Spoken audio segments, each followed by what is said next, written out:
Test 2. This is the IELTS listening test. You will hear a number of different recordings and you will have to answer questions on what you hear. There will be time for you to read the instructions and questions and you will have a chance to check your work. All the recordings will be played once only. The test is in 4 parts. At the end of the test, you will be given 10 minutes to transfer your answers to the answer sheet.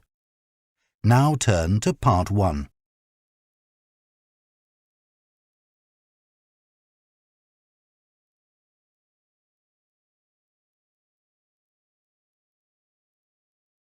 Part 1. You will hear a man asking about voluntary work in the village that he has just moved to. First, you have some time to look at questions 1 to 7.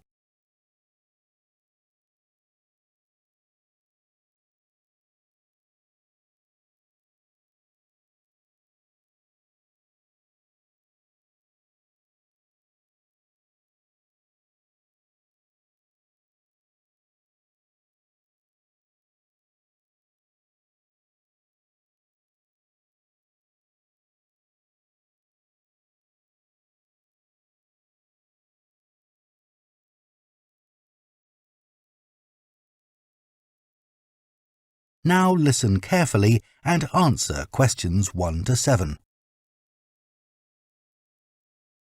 Hello, Jane Fairbanks speaking. Oh, good morning. My name's Frank Pritchard. I've just retired and moved to Southo. I'd like to become a volunteer, and I gather you coordinate voluntary work in the village? That's right. What sort of thing could I do? Well, we need help with the village library. We borrow books from the town library, and individuals also donate them. So one thing you could do is get involved in collecting them, if you've got a car, that is. Yes, that's no problem. The times are pretty flexible, so we can arrange it to suit you.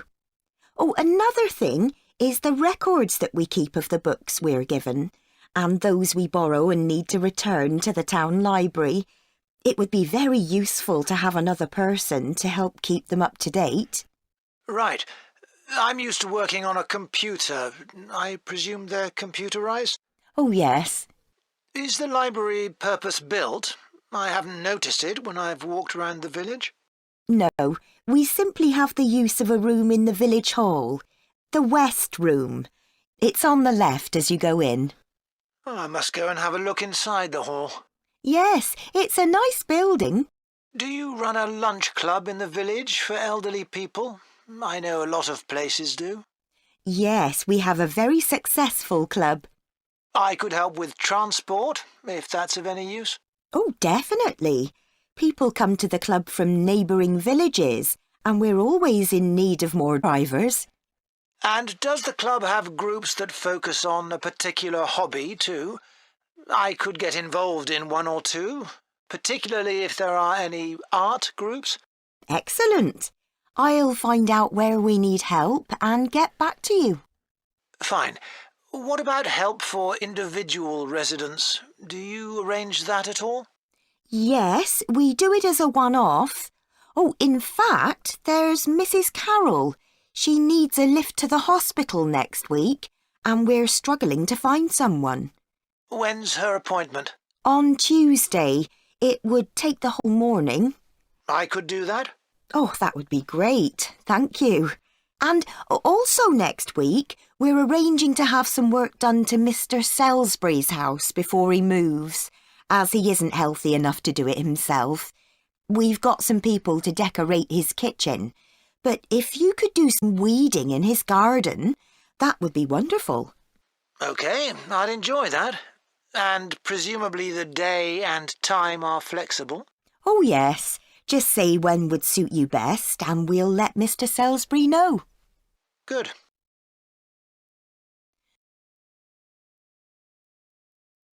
Before you hear the rest of the conversation, you have some time to look at questions 8 to 10.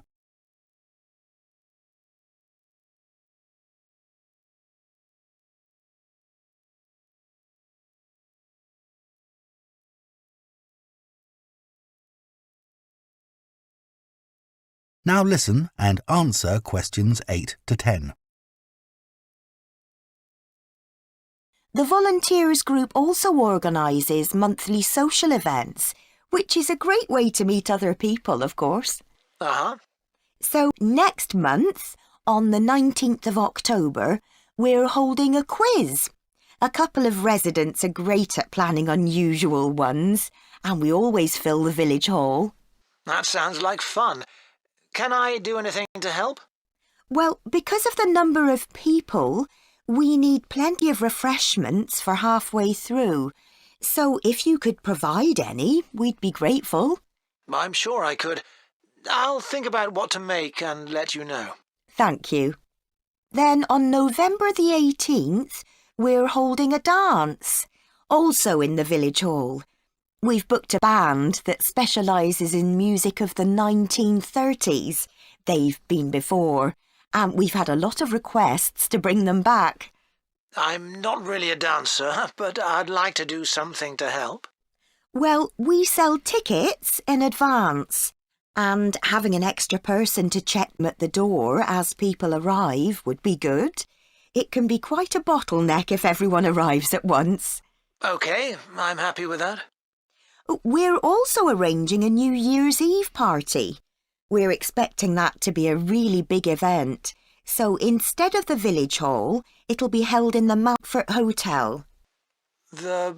Mountfort. M-O-U-N-T-F-O-R-T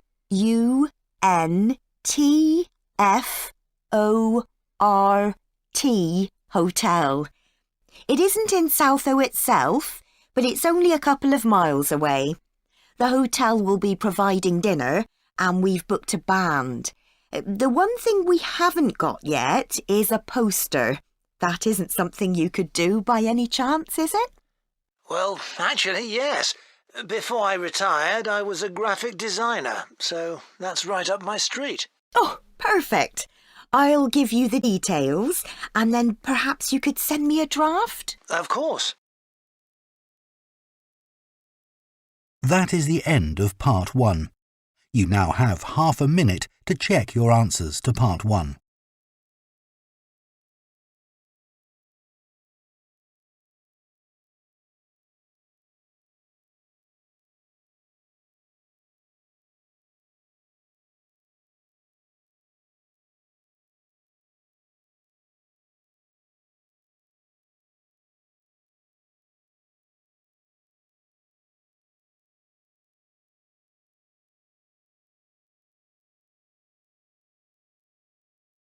Part 2. You will hear a guide at a tourist attraction called Oniton Hall talking to a group of visitors. First, you have some time to look at questions 11 to 14.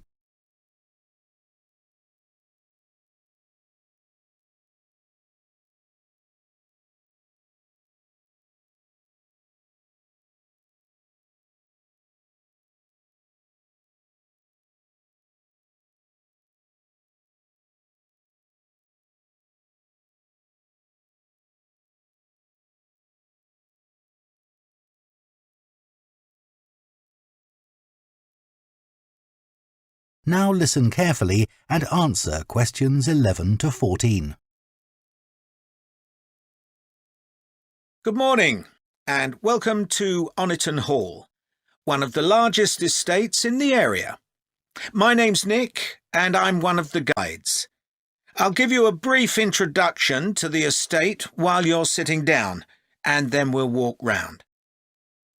The estate consists of the house, gardens, parkland and farm, and it dates back to the 14th century.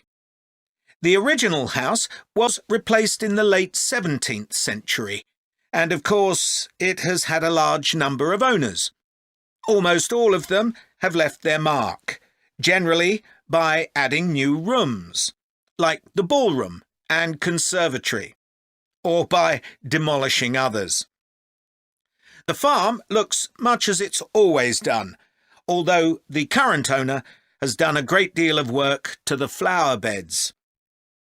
In the 17th century, the estate was owned by a very wealthy man called Sir Edward Downes.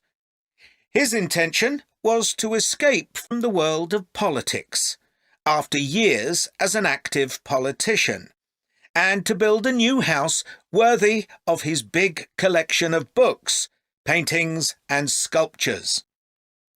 He broke off contact with his former political allies and hosted meetings of creative and literary people, like painters and poets. Unusually for his time, he didn't care whether his guests were rich or poor, as long as they had talent. Big houses like Oniton had dozens of servants until the 1920s or 30s, and we've tried to show what their working lives were like. Photographs, of course, don't give much of an idea, so instead, as you go round the house, you'll see volunteers dressed up as 19th century servants going about their work. They'll explain what they're doing and tell you their recipes or what tools they're using. We've just introduced this feature to replace the audio guide we used to have available. I see there are a number of children here with you today. Well, we have several activities specially for children, like dressing up in the sorts of clothes that children wore in the past. And as it's a fine day, some of you will probably want to play in the adventure playground.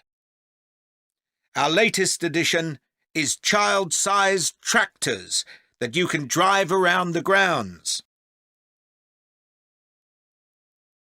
Before you hear the rest of the talk, you have some time to look at questions 15 to 20.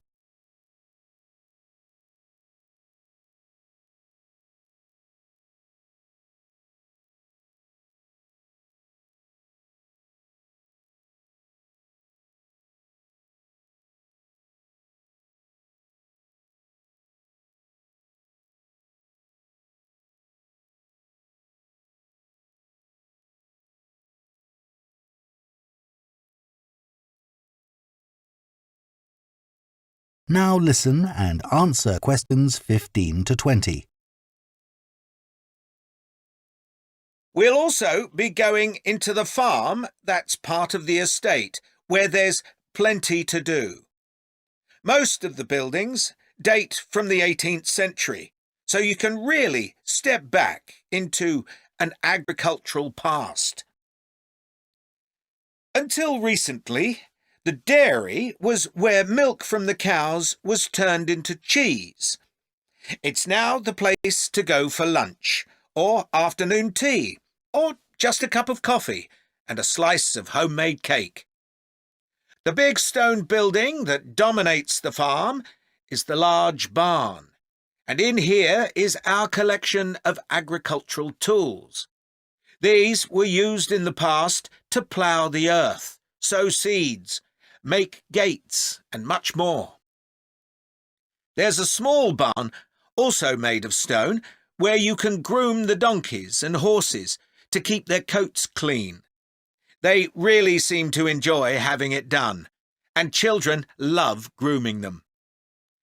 The horses no longer live in the stables, which instead is the place to go to buy gifts, books, our own jams and pickles, and clothes and blankets made of wool from our sheep. Outside the shed, which is the only brick building, you can climb into a horse-drawn carriage for a lovely, relaxing tour of the park and farm. The carriages are well over 100 years old. And finally, the parkland, which was laid out in the 18th century with a lake and trees that are now well established. You'll see types of cattle and sheep that are hardly ever found on farms these days. We're helping to preserve them, to stop their numbers falling further. OK, well, if you'd like to come with me, we will start. That is the end of Part 2. You now have half a minute to check your answers to Part 2.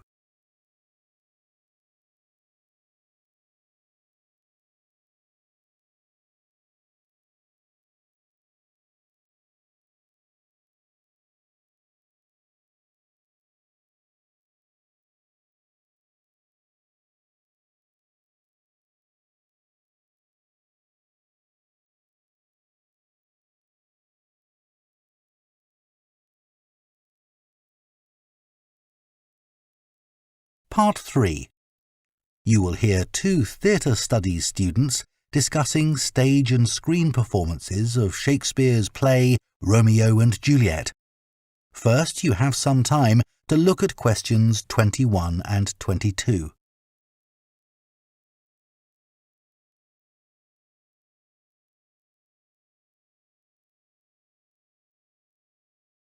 Now listen carefully and answer questions 21 and 22. Did you make notes while you were watching the performances of Romeo and Juliet, Gemma? Yes, I did. I found it quite hard, though. I kept getting too involved in the play. Me too. I ended up not taking notes. I wrote down my impressions when I got home. Do you mind if I check a few things with you, in case I've missed anything? And I've also got some questions about our assignment. No, it's good to talk things through. I may have missed things too. OK, great. So, first of all, I'm not sure how much information we should include in our reviews. Right. Well, I don't think we need to describe what happens, especially as Romeo and Juliet is one of Shakespeare's most well-known plays. Yeah, everyone knows the story. In an essay, we'd focus on the poetry and Shakespeare's use of imagery, etc. But that isn't really relevant in a review. We're supposed to focus on how effective this particular production is. We should say what made it a success or a failure. And part of that means talking about the emotional impact the performance had on us.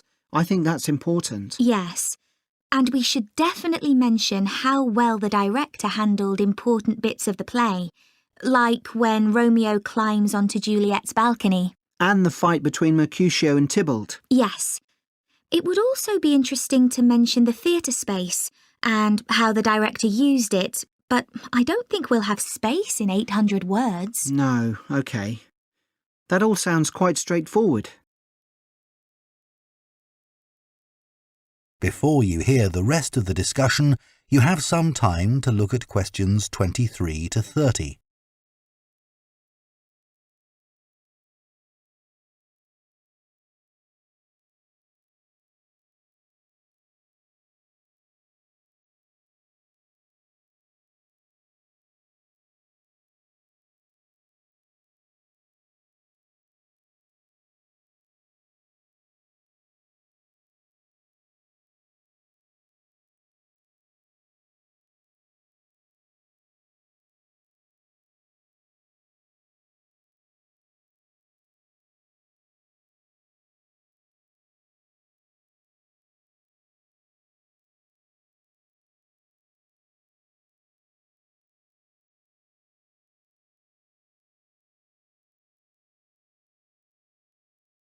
Now listen and answer questions 23 to 30.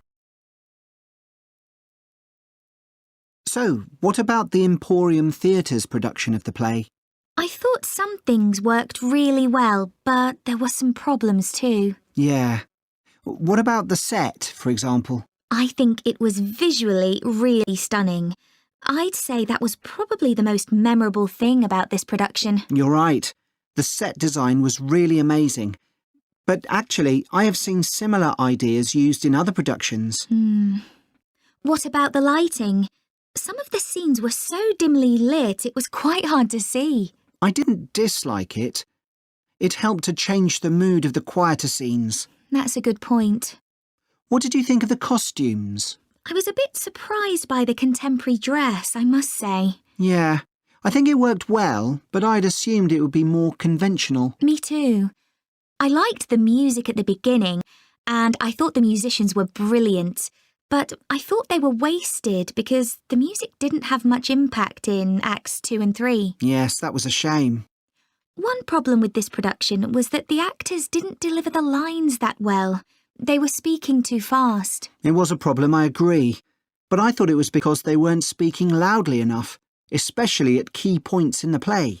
I actually didn't have a problem with that. It's been an interesting experience watching different versions of Romeo and Juliet, hasn't it? Definitely. It's made me realise how relevant the play still is. Right. I mean, a lot's changed since Shakespeare's time, but in many ways nothing's changed. There are always disagreements and tension between teenagers and their parents. Yes, that's something all young people can relate to, more than the violence and the extreme emotions in the play. How did you find watching it in translation? Really interesting. I expected to find it more challenging, but I could follow the story pretty well. I stopped worrying about not being able to understand all the words and focused on the actors' expressions. The ending's pretty powerful. Yes, that somehow intensified the emotion for me. Did you know Shakespeare's been translated into more languages than any other writer? What's the reason for his international appeal, do you think? I was reading that it's because his plays are about basic themes that people everywhere are familiar with. Yeah, and they can also be understood on different levels. The characters have such depth. Right, which allows directors to experiment and find new angles. That's really important because... That is the end of Part 3. You now have half a minute to check your answers to Part 3.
Part 4.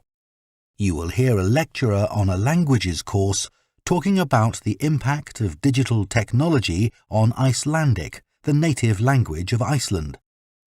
First, you have some time to look at questions 31 to 40.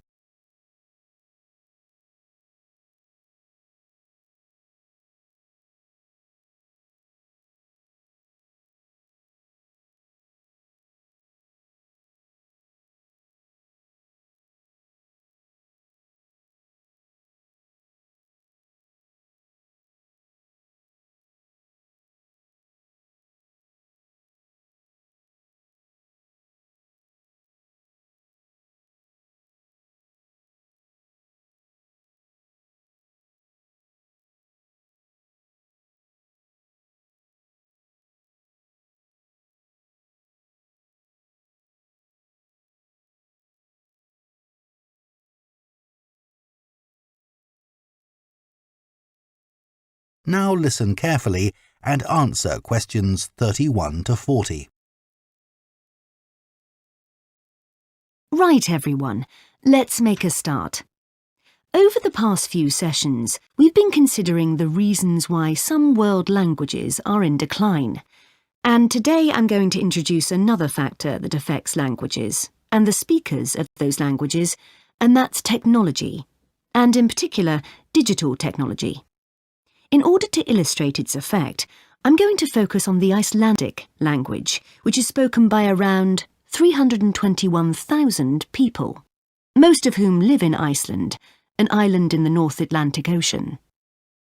The problem for this language is not the number of speakers, even though this number is small, nor is it about losing words to other languages, such as English. In fact, the vocabulary of Icelandic is continually increasing, because when speakers need a new word for something, they tend to create one, rather than borrowing from another language. All this makes Icelandic quite a special language. It's changed very little in the past millennium, yet it can handle 21st century concepts related to the use of computers and digital technology. Take, for example, the word for web browser. This is vafri in Icelandic, which comes from the verb to wander. I can't think of a more appropriate term because that's exactly what you do mentally when you browse the internet. Then there's an Icelandic word for podcast, which is too hard to pronounce, and so on. Icelandic, then, is alive and growing, but, and it's a big but, young Icelanders spend a great deal of time in the digital world, and this world is predominantly English. Think about smartphones. They didn't even exist until comparatively recently, but today young people use them all the time to read books, watch TV or films, play games, listen to music and so on. Obviously, this is a good thing in many respects because it promotes their bilingual skills. But the extent of the influence of English in the virtual world is staggering, and it's all happening really fast. For their parents and grandparents, the change is less concerning because they already have their native speaker skills in Icelandic. But for young speakers, well, the outcome is a little troubling. For example, teachers have found that playground conversations in Icelandic secondary schools can be conducted entirely in English, while teachers of much younger children have reported situations where their classes find it easier to say what is in a picture using English rather than Icelandic. The very real and worrying consequence of all this is that the young generation in Iceland is at risk of losing its mother tongue.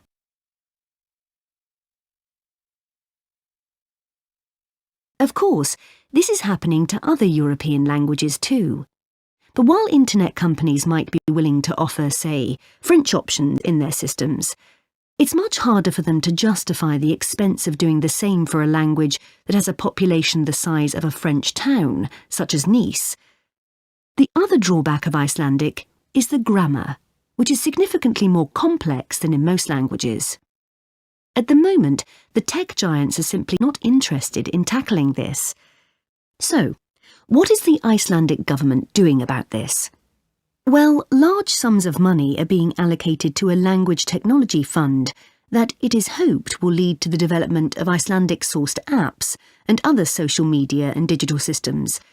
But clearly this is going to be an uphill struggle. On the positive side, they know that Icelandic is still the official language of education and government. It has survived for well over 1,000 years, and the experts predict that its future in this nation-state is sound and will continue to be so. However, there's no doubt that it's becoming an inevitable second choice in young people's lives. This raises important questions. When you consider how much of the past is tied up in a language, will young Icelanders lose their sense of their own identity? Another issue that concerns the government of Iceland is this. If children are learning two languages through different routes, neither of which they are fully fluent in, will they be able to express themselves properly? That is the end of Part 4. You now have 1 minute to check your answers to Part 4.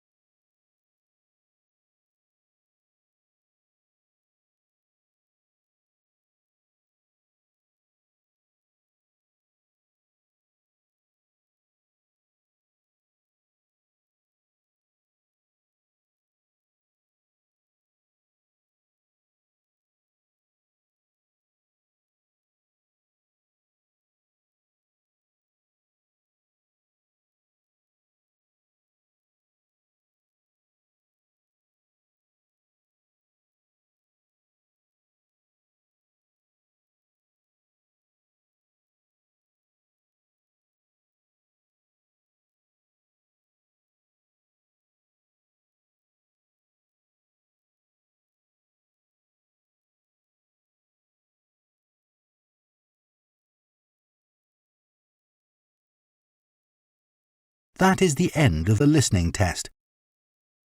In the IELTS test, you would now have 10 minutes to transfer your answers to the answer sheet.